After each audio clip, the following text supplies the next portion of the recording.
Romans 8:28 is one of the most quoted and referenced verses in all of the scriptures. Amongst Christian circles, we love to encourage each other, saying that God's going to work all things together for good.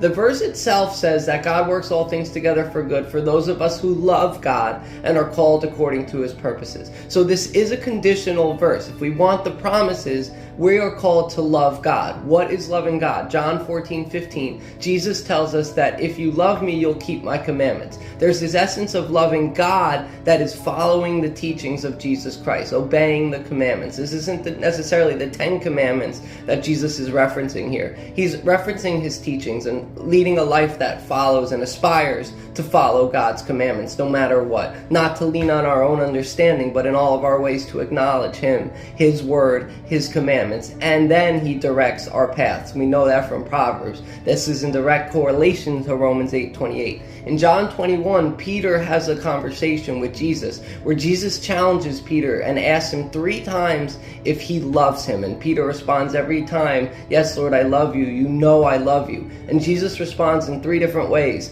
telling Peter to feed his lambs, to tend his sheep, and to feed his sheep. What is the difference between sheep and lamb here? To me, sheep are already followers of a shepherd, Jesus Christ. These are Christians. Lambs are the innocent. These are the other people who we can help and aid in life.